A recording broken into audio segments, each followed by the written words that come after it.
Hello everyone. আজকের এই লেকচারে আমরা একটা ট্রেসিং নিয়ে ডিসকাস করব। ট্রেসিং নিয়ে অনেকে আসলে এই রকমের একটা ধারণা পোষণ করে যে এটা মনে হয় একটু কমপ্লেক্স বা এটার কিছু জিনিস বোঝা যায় না এবং সবচেয়ে বড় যে সমস্যাটা সেটা হচ্ছে আমরা মাঝ পথে গিয়ে হারিয়ে যাই। আজকের এই লেকচারে আমি এমন কিছু টেকনিক শেখানোর চেষ্টা করব যেটা অ্যাপ্লাই করলে সাকসেস রেট বেশি হওয়ার সম্ভাবনা আছে। ঠিক আছে? যে ট্রেসিংটা আসলে আমরা কি ওয়েতে করলে ভালো বা কিভাবে চিন্তা করলে ভালো। প্রথম প্রশ্ন হচ্ছে একটা ট্রেসিং আসলে কি?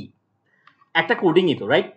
আপনারা স্ক্রিনে যেই প্রবলেমটা দেখতে পাচ্ছেন এটা একটা ট্রেসিং, বাট এটা তো একটা কোড, রাইট? এই কোডটারই কোন স্টেপ কিভাবে হচ্ছে এবং কোন পোর্শনে কি কাজ হচ্ছে এটা বোঝাটাই কিন্তু আসলে আমাদের মেইন উদ্দেশ্য। এখন আমি আপনাদেরকে কয়েকটা টেকনিক শেখাবো। যেমন আমরা যখনই একটা ট্রেসিং দেখব, স্ক্রিনে আপনারা যে ট্রেসিংটা দেখছেন সেই ট্রেসিংটার কথাই চিন্তা করি। একটা ট্রেসিং বলুন বা কোডিং বলুন, সব কিছুতেই একটা জিনিস কমন না? কি কমন? দুটো লাইন, প্রথম দুটো লাইন। ফার্স্ট এই যে পাবলিক ক্লাস, একটা ক্লাসের নাম। Second public static void main, right? এই দুটো লাইন কিন্তু আপনি যে কোনো কোড বলেন বা যে কোনো ট্রেসিং বলেন সেক্ষেত্রে কিন্তু কমন। সো এই সব জায়গায় আমরা যে কাজটা করতে পারি, প্রথম দুটো লাইনের জন্য ডেডিকেটেড যে লাইনগুলো লাস্টে আছে, একেবারে লাস্টে, এই দুটো লাইনের ডেডিকেটেড যেই লাইনগুলো বা ডেডিকেটেড যেই ব্র্যাকেটগুলো সেগুলো কিন্তু একেবারে লাস্টেই থাকে। সো আমরা প্রথমেই এই দুটো ব্র্যাকেটকে কেটে দিতে পারি। তার মানে 23 আর 24 নাম্বার লাইনকে আমরা প্রথমেই ক্রস করে দিতে পারি। আর 1 আর 2 নাম্বার লাইন এদেরকেও ক্রস করে দিতে পারি। কারণ এরা তো আসলে আমার এখানের মানে ট্রেসিং এর পার্টে আর লাগছে না। প্রথম জাস্ট এটাকে ক্লাসটাকে ডিক্লেয়ার করার জন্য লাগছে, বাকি সব মেইনের ভেতরে রাখার জন্য লাগছে, কিন্তু এছাড়া তো আর লাগছে না। সো যখনই আমরা ট্রেসিং করব আমরা লাস্টের এই দুটো লাইনকে কেটে দিতে পারি। এখন প্রথমে হয়তো আপনারা প্রশ্ন করতে পারেন যে আচ্ছা কাটলে এমন বা কি লাভ হবে? কিছুটা তো কমপ্লেক্সিটি কমবে, রাইট? খুব বেশি লাভ না হোক, বাট কিছুটা কমপ্লেক্সিটি কমবে। দেখতে আগের থেকে একটু বেটার মনে হবে। আচ্ছা, এখন এরপরে আমাদের যেটা করা উচিত, আমাদের প্রথমেই দেখা উচিত যে ট্রেসিংটায় ইন টোটাল কয়টা লুপ আছে। ঠিক আছে? ইন টোটাল কয়টা লুপ আছে। যেমন আমাকে প্রথমে, এটা আমি আপনাদেরকে ক্লাসেও বলেছি, এখনো বলছি, যে আপনারা প্রথমেই যেটা করবেন যে একটা ট্রেসিং এর স্কেল দিয়ে, একটা ট্রেসিংকে দেখে স্কেল দিয়ে আপনারা প্রথমে সেটার স্কোপ বা এরিয়াটা ফাইন্ড আউট করার চেষ্টা করবেন। যেমন আমি যদি বলি এখানে কয়টা লুপ আছে, দুটো loop, outer loop, inner loop. Inner লুপটার দিকে প্রথমে আমার নজর গেল এবং আমি দেখতে পাচ্ছি ইনার লুপটা 10 নাম্বার লাইন থেকে শুরু হয়েছে এবং ঠিক 18 নাম্বার লাইনে গিয়ে শেষ হয়েছে। এই কাজটা কিন্তু আপনারা একটা স্কেল রেখে করতে পারেন। আপনারা দেখুন এই ওয়াইলের সাথে কিন্তু বরাবর এই যে ব্র্যাকেটটা ক্লোজ হয়েছে, এই ব্র্যাকেটটা কিন্তু ঠিক ওয়াইল বরাবর আছে, রাইট? এটা কিন্তু ওয়াইল বরাবর আছে এবং আমি একটা স্কেল দিয়ে যদি আমি এখানে মেপে দেখি তাহলে আমি দেখবো যে এরা কিন্তু সব ওয়াইলের ভিতরে আছে, রাইট? স্কেল বরাবর পড়বে কিন্তু। ওকে, এটা আমি ক্লাসে আপনাদেরকে বলেছি, একটা স্কেল দিয়ে রাখলে পরে জিনিসটা বোঝা যায় যে সকল জিনিসপত্র ওয়াইলের ভেতরে আছে তারা কিন্তু সমান সমান থাকবে। এই যে এখানে দেখুন আমার কার্সারটা নড়াচড়া করছে। সো এটা আপনারা প্রথমে মার্ক করে নেবেন যে ইনার লুপটা ঠিক কোত্থেকে কোথায় স্টার্ট, মানে কোত্থেকে স্টার্ট হচ্ছে কোথায় গিয়ে শেষ হচ্ছে। যেমন এখানে 10 নাম্বার লাইনে স্টার্ট হলো এবং ঠিক 18 নাম্বার লাইন গিয়ে শেষ হলো। এরপরে আপনাদেরকে দেখতে হবে আউটার লুপটা ঠিক কত নাম্বার লাইনে গিয়ে স্টার্ট হচ্ছে। আউটার লুপটা দেখুন, আমি এখানে আপনাদেরকে মার্ক করে দিয়েছি, কিন্তু এটা তো আর মার্ক করা থাকবে না। এটাকে আপনাদেরকে স্কেল দিয়ে বা এটা চোখের দেখায় কিন্তু বুঝে নিতে হবে, বাট স্কেল দিয়ে করলে ভালো, চোখের দেখায় ভুল হয়। সো প্রথমেই আমি 6 নাম্বার লাইন থেকে শুরু করলাম আউটার লুপ এবং এটা শেষ হলো কোথায়? ঠিক 22 নাম্বার লাইনে। এবং খেয়াল করুন এই যে ব্র্যাকেট এটা কিন্তু বরাবর, এই যে ওয়াইল লুপ 6 নাম্বার লাইন এখান থেকে বরাবর কিন্তু এই 22 নাম্বার লাইনের ব্র্যাকেটটা এবং বাকি যা কিছু আছে সেগুলো কিন্তু ওয়াইল লুপের ভেতরে। সো আপনাদেরকে এই জিনিসটা, এই যে 6 থেকে 22, এটা একটা কলম দিয়ে টান দিয়ে দিতে হবে। আর এখানে যেই 10 থেকে 18 এটাও একটা কলম দিয়ে মার্ক করে নিতে হবে। আমি তো এটা অনলাইনে বলছি, মার্ক করতে পারছি না, বাট আশা করি আপনারা ধরতে পারছেন যে স্কোপগুলোকে মার্ক করে নেওয়াটা খুবই দরকার। না হলে পরে চোখের দেখায় অনেক সময় হয় কি এক লুপ থেকে বের হতে গিয়ে আরেক লুপ থেকে বের হয়ে যায়। ঠিক আছে? এগুলো প্রবলেম হয়। সো প্রথমে আমরা মার্ক করে নিব। ফাইন। এইবার এখন আসুন ট্রেসিংটাকে কিভাবে চিন্তা করব। আমরা দেখতে পাচ্ছি এই ট্রেসিং এর প্রথমেই আমি এটাকে একটু হয়তো বড় করতে পারি এখন, একটু দেখি বড় করলে কেমন হয়। আচ্ছা থাক, এটুকুই এনাফ। সো এখন আমরা এখানে, হ্যাঁ, এটুক থেকে আমি দেখাই। আচ্ছা, এখন আমরা এখানে কি দেখতে পাচ্ছি, একটা স্ট্রিং আছে যে স্ট্রিং এর ভেতরে আছে tracing is not very hard. এটা আমি ইচ্ছে করে দিয়েছি। আসলে ট্রেসিং কিন্তু খুব একটা হার্ড না, এটা আসলে ডিপেন্ড করছে আমার প্র্যাকটিসের উপর এবং আমার মাথা কতটা ঠান্ডা, আমি কতটা ভালোভাবে চিন্তা করছি। খুব ঠান্ডা মাথায় জিনিসটা করতে হবে। So tracing is not very hard. এইটা হচ্ছে আমার স্ট্রিং এবং আমি এখান থেকে শুধুমাত্র ট্রেসিংটা নিয়েছি, বাকি জিনিসটা আপনাদেরকে করতে দিব। এরপর আই নামে একটা ভ্যারিয়েবল আছে যেটার ভ্যালু শুরুতেই হচ্ছে 1, সিম্পলি 1, এবং জে নামের একটা ভ্যারিয়েবল আছে যেটার ভ্যালু হচ্ছে 0। সো আমি 1 আর 0 এখানে বসালাম। সো আই এর ভ্যালু 1, জে এর ভ্যালু 0। এরপরই প্রথম আউটার লুপটা কল হলো। আউটার লুপের কলটা কিরকম, যে আই কি 10 এর চেয়ে ছোট কিনা। অবভিয়াসলি আই 10 এর চেয়ে ছোট, আই এর ভ্যালু হচ্ছে 1, 1 তো 10 থেকে ছোট হবেই। ভালো কথা, আমি 6 নাম্বার লাইনটাকে ট্রু পেলাম এবং 7 নাম্বার লাইনে ঢুকলাম। 7 নাম্বার লাইনে আমি কি পাচ্ছি, আই এর ভ্যালু কি 4 এর সমান কিনা। আচ্ছা, আপনারা একটা জিনিস চিন্তা করুন তো, আই হচ্ছে কত, 1, 1 কি ইকুয়ালস টু 4? কখনোই না। কাজেই আমি 7 নাম্বার লাইনের যে ইফ কন্ডিশন সেটাকে কিন্তু এখানে ট্রু পেলাম না। কাজে আমাকে কোথায় যেতে হবে, এলস কন্ডিশনে যেতে হবে। আপনারা অলরেডি জানেন ইফে না হলে এলসে যাই। ভালো কথা, এখন এখানে এসে প্রথমেই আমি 10 নাম্বার লাইনটার কন্ডিশনটা চেক করি যে যতক্ষণ পর্যন্ত জে এর ভ্যালু 5 এর চেয়ে ছোট ততক্ষণ পর্যন্ত আমি ইনার লুপটাকে ঘুরাবো। So J less than 5, J এর ভ্যালু কত, সিম্পলি 0। 0 কি 5 থেকে ছোট? হ্যাঁ ছোট। ভেতরে কি ঢুকবো? অফকোর্স ঢুকবো। 11 নম্বর লাইন, এই লাইনটাকে দেখতে একটু ট্রিকি মনে হতে পারে, আসলে কিছুই না। দেখুন, ইফ জে প্লাস আই যদি মড 9 করি এবং রেজাল্ট যদি 0 হয় তাহলে আমি ভেতরে ঢুকবো। সো আমরা এটাকে করি, করতে তো অসুবিধা নেই। কি বলেছে একটু দেখি, বলেছে হচ্ছে জে প্লাস আই, জে এর ভ্যালু কত, সিম্পলি 0, প্লাস আই এর ভ্যালু কত, 1, right. 0 plus 1 mod 9 equals to 0, এটা ওরা বলার চেষ্টা করছে। আচ্ছা, 0 প্লাস 1, এই 0 প্লাস 1 কে সিম্পলি আমি কি লিখতে পারি, 1 লিখতে পারি। 1 মড 9, আচ্ছা 1 কে যদি আমি 9 দিয়ে মড করি আপনাদের কি মনে হয় রিমাইন্ডার কি 0 আসবে? আমি ক্লাসেও বলেছি, এখনো আমি আপনাদেরকে একটা কথা বলি, যে কোনো ছোট একটা সংখ্যাকে তার চেয়ে বড় সংখ্যা দিয়ে যদি আমি মড করি তাহলে যে রিমাইন্ডারটা আমি পাবো সেটা কিন্তু অলওয়েজ ছোট সংখ্যাটা হবে। দ্যাট মিনস 1 মড 9 এটার রিমাইন্ডার হওয়া উচিত বা এটার আউটপুট হওয়া উচিত অনলি 1, রাইট। ছোট একটা সংখ্যাকে তার চেয়ে বড় সংখ্যা দিয়ে যদি মড করি তাহলে কিন্তু আউটপুট সেই ছোট সংখ্যাটাই পাওয়া যায়। কাজেই 1 মড 9 যদি করি আমি বলছি এটার আউটপুট হবে সিম্পলি 1। 1 কি ইকুয়ালস টু 0? না, তার মানে কি এই ইফ কন্ডিশনটাতেও আমি ঢুকতে পারলাম না। ফাইন, তাহলে আমি এখন কোথায় যাব, আমি এখন সিম্পলি এলসে যাব। এলসে গিয়ে আমি কি করছি দেখুন, s1.4 প্লাস প্লাস জে, এই জায়গাটা খুবই সফিস্টিকেটেড একটা জায়গা। কেন? কারণ plus plus J, so plus plus J মানে কি আগে ইনক্রিমেন্ট হবে তারপরে বাকি যা কাজ হওয়ার সেটা হবে। So plus plus J, J এর ভ্যালু কত ছিল, সিম্পলি 0। প্রথমেই আমি এটাকে ইনক্রিমেন্ট করে নিব, প্রথমেই কিন্তু প্রিন্ট করব না, ইনক্রিমেন্ট করছি। সো 0 থেকে জে হয়ে গেল 1। আবারও দেখাই যদি আপনারা একটু খেয়াল না করেন, এটা ছিল 0, জে ছিল 0, এই প্লাস প্লাস জে এর কারণে এটা এখন হয়ে গেল কত, সিম্পলি 1। এখন আসি প্রিন্টের কাহিনীতে। কি বলছে, system dot out dot print line s1.4 plus plus J.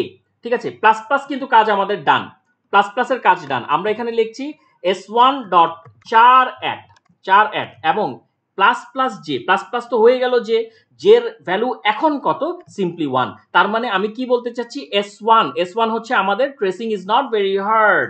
এটার 1 নাম্বার ইন্ডেক্সের যে ক্যারেক্টারটা, এটার 1 নাম্বার ইন্ডেক্সের ক্যারেক্টার কি, সিম্পলি আর। তার মানে আমাদের প্রথম আউটপুট হিসেবে আমরা কাকে পেলাম, সিম্পলি আর কে পেলাম, রাইট। ভালো কথা। সো এলস এর কাজ ডান। আমি এখন 17 নাম্বার লাইনে এসে আবারও কিন্তু জে প্লাস প্লাস করছি, যে কিন্তু একবার প্রি ইনক্রিমেন্ট হয়েছে, এখানে আবারও জে ইনক্রিমেন্ট হচ্ছে। ঠিক আছে, প্লাস প্লাস, জে ছিল 1, এটা প্লাস প্লাস হয়ে গেল 2। ফাইন, এখন এই জায়গাটাতে আমাদের আসলে বেশিরভাগ ক্ষেত্রে ভুল হয়। আমরা কি করি, আমরা 16 নাম্বার লাইন থেকে 17 নাম্বার লাইনে গেলাম, সেখান থেকে 18 নাম্বার লাইনে গেলাম, সেখান থেকে আমরা ঘুরে না গিয়ে অনেক সময়, এবং এটা কিন্তু প্রায়ই হয়, আমরা অনেক সময় 18 নাম্বার লাইন থেকে ঘুরে না গিয়ে সরাসরি 19 নাম্বার লাইনে চলে যাই। এবং এটা এই জায়গাটাতেই কিন্তু আমাদের উইকনেস। আমরা যদি মার্ক না করি, চোখের ভুলে এটা আমার অনেক সময় হয়ে যায়। ঠিক আছে, এটা কন্ট্রোলে থাকে না, অনেক সময় হয়ে যায়। সো এই জন্য আমরা এখন কি করব, এইটা মার্ক করে রাখলে আমাদের আর ভুল হবে না। আমরা ঠিকই 18 নাম্বার লাইন থেকে আবারও 10 নাম্বার লাইনে যাব। সো 18 নাম্বার লাইন থেকে আমরা যদি আবারও ইনার লুপে ঘুরি, কারণ ইনার লুপ তো এখনো শেষ হয়নি, রাইট। সো আবারও যদি ইনার লুপে ঘুরি তাহলে জে এর ভ্যালু কত, সিম্পলি 2। আচ্ছা, 2 কি 5 থেকে ছোট? হ্যাঁ ছোট। আমি ভেতরে ঢুকলাম, আবারও 11 নাম্বার লাইনের ক্যালকুলেশন, ঠিক আছে, 11 নাম্বার লাইনের ক্যালকুলেশন। তো করি, সমস্যা নাই।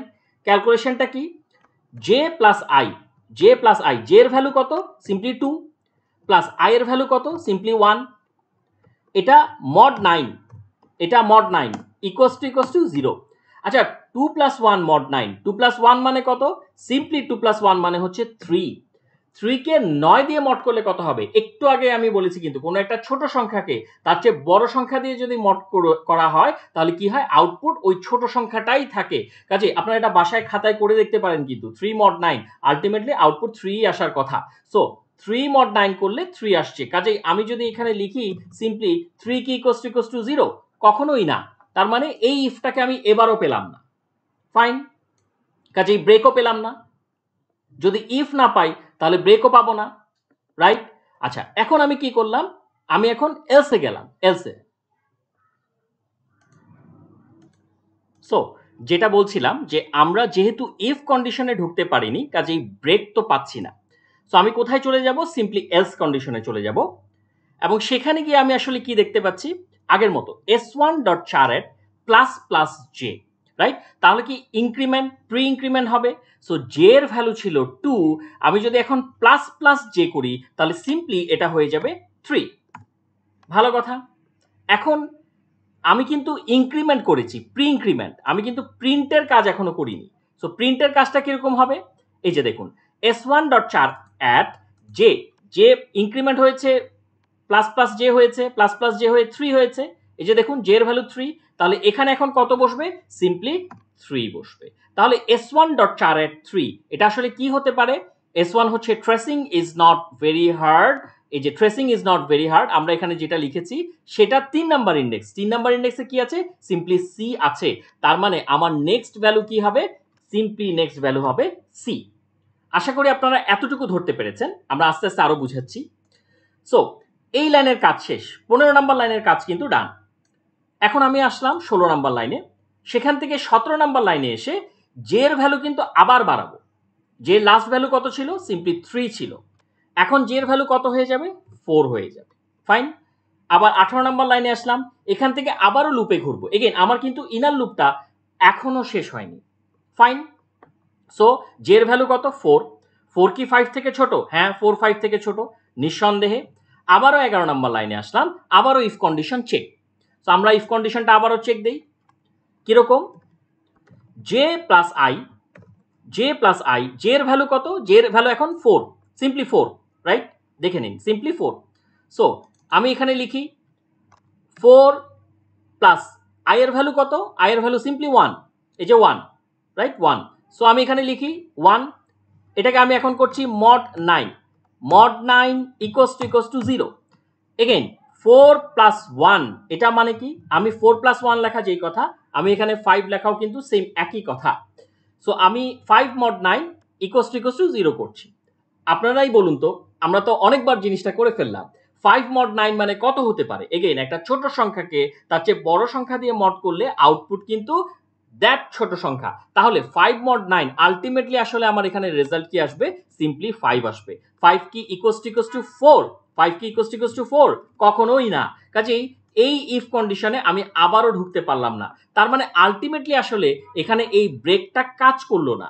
যদি ব্রেকটা কাজ করতো, এটাও একটু বলে রাখি যে ব্রেকটা কাজ করলে কি হতো, যদি ব্রেকটা কাজ করতো তাহলে কিন্তু আমি এই যে ইনার ওয়াইল লুপ, সব ওয়াইল লুপ থেকে না, কিন্তু ব্রেকটা আছে কোন লুপের ভিতরে, ব্রেকটা আছে হচ্ছে ইনার ওয়াইল লুপের ভিতরে, আউটারের ভিতরে কিন্তু নেই। ব্রেকটা যদি কাজ করতো তাহলে কিন্তু এই ব্রেকটা পাওয়ার সাথে সাথে আমি ইনার লুপ থেকে বের হয়ে আসতাম, ঠিক আছে, যেই লুপের ভেতরে আছে আমি সেই লুপ থেকে বের হয়ে আসতাম। সো আনফরচুনেটলি আমরা ব্রেক পাইনি, বা ফরচুনেটলি। আচ্ছা, এখন আমি আসলাম হচ্ছে এলস কন্ডিশনে। এলস কন্ডিশনে এসে আবারও কি করব, যে ওই যে plus plus J, pre increment, আগে ইনক্রিমেন্ট হবে তারপরে কাজ। সো জে এর ভ্যালু ছিল 4, এটা এখন সিম্পলি হয়ে যাবে 5, ভালো কথা। আচ্ছা, প্রিন্ট, এখন প্রিন্টের কাজ। সো আবারও ওই যে আগের মতোই আমরা করি। সো আমরা এখানে লিখি s1.char at, s1.char at, এবং এর ভেতরে ওই যে জে প্লাস প্লাস, ওই প্লাস প্লাস জে করেই কিন্তু 5 হয়েছে, এখন ভ্যালুটা বসাই। সো 4 at 5, আপনারা দেখুন তো 5 এ কি আছে, ট্রেসিং, এই যে 5 নাম্বার ইন্ডেক্স, এটাকে একটু এই সাইডে নেই, এই যে S1 মানে হচ্ছে tracing is not very hard, আমি শুধুমাত্র ট্রেসিং নিয়েছি এবং সেখানকার 5 নাম্বার ইন্ডেক্সে আছে n, কাজে আমার নেক্সট যে আউটপুট সেটা অবশ্যই হবে n। ওকে, তিনটা আউটপুট কিন্তু আমি অলরেডি বের করে ফেলেছি। আচ্ছা, এখন একটা জিনিস খেয়াল করুন, আমাদের কিন্তু এটাই লাস্ট স্টেপ হওয়ার কথা। কেন? আচ্ছা, আমি একটা কাজ করি, আমি 15 নাম্বার লাইন থেকে প্রিন্টও করলাম, 16 নাম্বার লাইনে আসলাম, 17 নাম্বার লাইনে এসে জে প্লাস প্লাস, এই জে প্লাস প্লাসের কারণে আমার কি হবে, জে এর ভ্যালু 1 বাড়বে। ঠিক আছে, এখানে তো একটাই জে, এখানে তো প্রি পোস্ট এরকম হিসাবে না চিন্তা করে নর্মাল ইনক্রিমেন্ট চিন্তা করলেও হয়। সো জে এর ভ্যালু কত ছিল লাস্ট 5, এটা এখন হয়ে যাবে কত, সিম্পলি 6। ফাইন, আমি যখন 18 নাম্বার লাইন থেকে আবারও 10 নাম্বার লাইনে যাব, আমি চেক করছি জে এর ভ্যালু কি 5 এর থেকে ছোট, জে এর ভ্যালু হচ্ছে 6 আর 5 এটার থেকে 6 তো কখনোই ছোট হবে না, কাজেই আমার ইনার লুপটা থেকে বের হয়ে আসতে হবে। ফাইন, আমি ইনার লুপ থেকে বের হয়ে আসলাম। এখন আমি কোথায় যাব, 19 নাম্বার লাইনে। এই জায়গাটায় অনেকে ভুল করে থাকে, আশা করি এখন ক্লিয়ার হবে। দেখুন কাহিনীটা কি হচ্ছে, জে প্লাস প্লাস, এখানে কি বলেছে জে প্লাস প্লাস, তার মানে কি এটা কিন্তু পোস্ট ইনক্রিমেন্ট, এখানে দুটো আছে, এটা দেখে একটু কেমন কেমন জানি মনে হতে পারে, বাট জে প্লাস প্লাস মানে কি পোস্ট ইনক্রিমেন্ট, তার মানে আগে কাজ হবে, আই ইকুয়ালস টু আগে কাজ হবে পরে ইনক্রিমেন্ট। আগে কাজ বলতে কি যোগ হওয়ার কথা ছিল, জে এর সাথে আই এর ভ্যালু যোগ হবে, সো আগে যোগ হবে তারপরে জে এর ভ্যালু ইনক্রিমেন্ট হবে। সো জে এর লাস্ট ভ্যালু কত ছিল, জে এর লাস্ট ভ্যালু সিম্পলি ছিল 6, এই যে এখানে জে প্লাস প্লাস হওয়ার পরে 6 এসেছিল 6। সো এখন তাহলে এই 6টা আমি এখানে বসাই প্লাস, এখন খেয়াল করুন এখানে কিন্তু একটা কাহিনী আছে, এই যে আপনি এখানে 6 বসালেন যোগ করলেন, এখন কি এটা পোস্ট ইনক্রিমেন্ট না, আপনি তো আগে যোগের জন্য বসালেন, কিন্তু এখন পোস্ট ইনক্রিমেন্ট, এই পোস্ট ইনক্রিমেন্টটা আপনি এখন করতে পারবেন। আপনি কিন্তু আগে যোগ করছেন তারপরে বাড়াচ্ছেন, ঠিক আছে, যোগের জন্য কিন্তু আগে বসিয়ে ফেলেছেন 6, এখন আপনি চাইলে এটাকে 7 করতে পারেন। ঠিক আছে, কি করতে পারেন, 7 করতে পারেন। আমি কি আবারও, আমি আশা করি যে এটা আমি বোঝাতে পেরেছি, তাও একটু আবারও বলি, জে এর লাস্ট ভ্যালু ছিল 6, তাহলে আমি এখানে প্রথমেই কিন্তু বাড়াইনি কিছু, আমি কিন্তু 6 অ্যাজ ইট ইজ বসিয়ে দিয়েছি, যেহেতু এটা পোস্ট সো আগে বসলো, এরপরে গিয়ে আমি এই জে এর ভ্যালুটাকে 7 করে দিলাম। ঠিক আছে, 7 করে দিলাম। এখন এরপর কি হবে, 6 প্লাস, এখানে কিন্তু আই এর ভ্যালু আবার প্রি ইনক্রিমেন্ট, তার মানে আগে আই এর ভ্যালুকে বাড়াতে হবে তারপরে যোগ করার বিষয়। সো আই এর ভ্যালু কত ছিল 1, এটাকে করে ফেলতে হবে 2। ফাইন 2, এখন এটাকে যদি 2 করি তাহলে কি কি অবস্থায় আমি পড়ব, তাহলে 6 প্লাস এখানে কে যোগ হচ্ছে, 2 যোগ হচ্ছে, রাইট, কারণ আই এর ভ্যালু ছিল 1, 1 কে প্রথমেই 2 করে ফেললাম প্রি ইনক্রিমেন্টের কারণে, এরপর সেই 2টাকে যোগ করলাম, তাহলে 6 প্লাস 2 মানে কি আলটিমেটলি 8। Fine, right. আচ্ছা এখন দেখুন, তাহলে আলটিমেটলি আমি এই জায়গা থেকে কি পেলাম, 8 পেলাম। এই স্টেপটা আপনারা বারবার দেখবেন, তাহলে জিনিসটা ধরতে পারবেন, বারবার দেখবেন। ফাইন, সো এখানে আমি আবারও বলি, এখানে প্রথমেই আমি জে এর ভ্যালুটা বসাবো, তারপরে আমি গিয়ে জে এর ভ্যালুটা ইনক্রিমেন্ট করব, যেমন প্রথমে 6 বসিয়েছি, এরপর গিয়ে জেটাকে করে দিয়েছি 7 প্লাস আই এর ভ্যালু আগেই বেড়ে যাবে, আই এর ভ্যালু ছিল 1, বেড়ে হয়ে গেছে 2, সেই 2টাকে আমি এখানে যোগ করছি এবং দুটো মিলে হলো 8। এখন আমরা যে আই এর নতুন ভ্যালুটা পেলাম, এই নতুন ভ্যালুটা কিন্তু আই এ বসাতে হবে। অনেকক্ষণ ধরেই কিন্তু আই এর ভ্যালু বাড়ছিল না, এখন সেই ভ্যালুটা বেড়ে 8 হয়ে গেল, কাজে আমার সরাসরি চলে যেতে হবে আইতে, আই ছিল লাস্ট 2, এটা এখন কত হয়ে যাবে, 8 হয়ে যাবে, এক ধাপে 2 থেকে 8 হয়ে গেল, রাইট। আচ্ছা, এবং সেটা কত নাম্বার লাইনে হলো, 19 নাম্বার লাইনে হলো, 19 নাম্বার লাইনে। ফাইন, আচ্ছা এখন আসি 20 নাম্বার লাইনে। 20 নাম্বার লাইনে কি বলছে, এগেন 20 নাম্বার লাইনে বলছে যে system dot out dot print line s1 dot char at plus plus J, again আবারও ঠিক আগের মতোই। সো আমরা এখানে লিখি s1 ডট চার অ্যাট, এখানে কি হচ্ছে প্লাস প্লাস জে।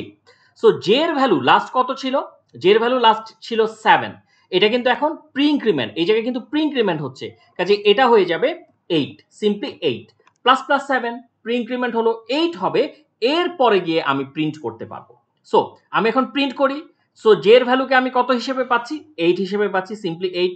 সো আমি এখানে লিখবো s1 ডট চারেট এবং এখানে বসাবো 8, ছিল 7, প্রি ইনক্রিমেন্ট হয়ে সেটা হয়ে গেল 8 এবং আমি এখানে পাচ্ছি 8। এখন আমি যদি দেখি s1 ডট চারেট 8, আমি এটা একটু এক্সটেন্ড করেছি, আমি তো প্রথমে ট্রেসিং লিখেছিলাম, যেহেতু এখানে আরো আস্তে আস্তে বাড়ছে, কাজে আমি এখানে কি লিখেছি, ISN এতটুকু পর্যন্ত রেখেছি, এবং আপনারা দেখতে পাচ্ছেন এই S1 এ কি আছে, tracing is not very hard. এই S1 থেকে 8 নাম্বার ইন্ডেক্সে আমি কি পাচ্ছি, সিম্পলি S পাচ্ছি। S1 এর 4 8 8, তার মানে S1 এর 8 নাম্বার ইন্ডেক্সে কি আছে, S আছে। সো এই এসটা হচ্ছে আমার পরবর্তী আউটপুট, রাইট? So RCNS। আচ্ছা, এই হলো আমার সোফার মানে যতগুলো আমি প্রসিডিউর দেখালাম, এই হলো আমার প্রসিডিউর। এবার আমরা এখান থেকে কি করব, 21 নাম্বার লাইনে আমি চলে আসব। 21 নাম্বার লাইনটা কিন্তু আসলে কার এন্ডিং, এটা কিন্তু এলস এর এন্ডিং। খেয়াল করুন এলস এর, দেখুন একটা জিনিস আপনারা যদি এখানে ভালো মতো খেয়াল করেন, প্রথমে এই ইফ কিন্তু ডান, এই ইফ ওপেনিংও ডান ক্লোজিংও ডান। এরপর এলস, এই এলসও ওপেনিংও ডান ক্লোজিংও ডান। এরপর এই ওয়াইলও কিন্তু ওপেনিংও ডান ক্লোজিংও ডান, ঠিক আছে? বাকি ছিল কি, এই যে এলস, এই এলসটা গিয়ে এখন এই জায়গাতে ক্লোজিং হলো, এই যে 21 নাম্বার লাইনে ক্লোজিং হলো। 9 নাম্বার লাইন থেকে শুরু করে 21 নাম্বার লাইনে ক্লোজিং হলো। এটা কিন্তু এই যে এলসটা আপনারা দেখছেন, এটা কিন্তু 9 এ স্টার্ট হয়ে 21 এ ক্লোজ হয়েছে, এটা কিন্তু ওয়াইলের সাথে না। এই যে 22 নাম্বার লাইনের ক্লোজিংটা আপনারা দেখতে পাচ্ছেন, 22 এর ক্লোজিং, সেটা হচ্ছে এই যে আপার ওয়াইল, যেটা এই যে আপার ওয়াইল 6 নাম্বার লাইনের যে ওয়াইলটা, সেটা কিন্তু 22 নাম্বার লাইনে গিয়ে ক্লোজ হয়েছে। সো আমরা আপাতত এখন যেটার কাজ করলাম, এই যে এইটুকু যে কাজ করলাম, এটা কিন্তু এলস এর পার্ট। ইফে না যেতে পারলে এলসে এসে আমি এই পার্টটা করব, ঠিক আছে? এলস এর পার্ট।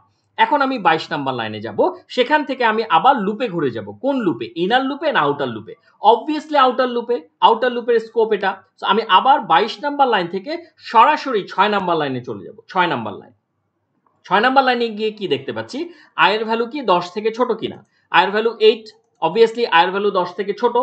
কিন্তু এই ইফ কন্ডিশনে কি আমি আবারও ঢুকবো না, কারণ ইফ কন্ডিশনটাই হচ্ছে আই যদি 4 হয় তাহলে সে কন্টিনিউটা পাবে, না হলে পাবে না। সো ধরুন কোনো একটা সময়, এখন প্রশ্ন থাকতে পারে যে কন্টিনিউ পেলে আমি কি করব। ধরুন কোনো একটা সময় আমি কন্টিনিউ পেলাম, লাকিলি বা আনলাকিলি, সেক্ষেত্রে আমি কিন্তু আর নিচের অংশগুলো এক্সিকিউট করব না। ওই ক্ষেত্রে, ওই স্টেপের ক্ষেত্রে আমি কোথায় চলে যাব, আমি আবার লুপে ফিরে যাব, রাইট? কন্টিনিউ আমি যখনই পাচ্ছি তখনই কিন্তু আমি আর পরবর্তী স্টেপগুলো পারফর্ম করব না। ইনস্টেড অফ দ্যাট আমি যেটা করব, যেই লুপের ভিতরে আমি কন্টিনিউটাকে পেয়েছি, আমি ঠিক সেই লুপে চলে যাব। ধরে নেই আমার আয়ের ভ্যালু আমার 4 হলো। 4 হলে আমি কি করতাম, আমি কি আর কোথাও যেতাম না, আমি আবারও লুপে ঘুরে যেতাম, লুপে ঘুরে গিয়ে আমি বাকি কাজগুলো করতাম, ঠিক আছে? তো এরপর থেকে যে কাজগুলো আছে সেগুলো আমি আপনাদের উপরে ছাড়লাম। আশা করি আপনারা আমাকে পুরো আউটপুটটা বের করে অবশ্যই কমেন্ট বক্সে বলবেন যে ইন টোটাল কি কি আউটপুট আছে, ইনক্লুডিং RCNS। এছাড়া আপনারা যদি আমার এই ট্রেসিংটা বুঝতে না পারেন, বা আমার ওয়ে অফ টিচিং পার্টিকুলার এই ট্রেসিং এর জন্য বুঝতে না পারেন, একটু আমাকে কমেন্ট বক্সে অবশ্যই জানাবেন, তাহলে আমি ট্রেসিংটাকে আবারও রেডি করব ডিফারেন্ট অ্যাপ্রোচে, ঠিক আছে? সো আশা করি আপনারা এটা ধরতে পারছেন, এবং এই পুরো ট্রেসিংটাকে আপনারা একটু দেখে নিন। আমি ছোট করে নিয়েছিলাম, এখান থেকে আপনারা চাইলে এটাকে প্র্যাকটিস করে আমাকে জানাতে পারেন যে আপনারা কি ঠিক মতো ধরতে পারছেন কিনা, বা কয়টা আউটপুট আসবে এটা বের করতে পেরেছেন কিনা। Okay, so thank you so much. Please please please practice করবেন।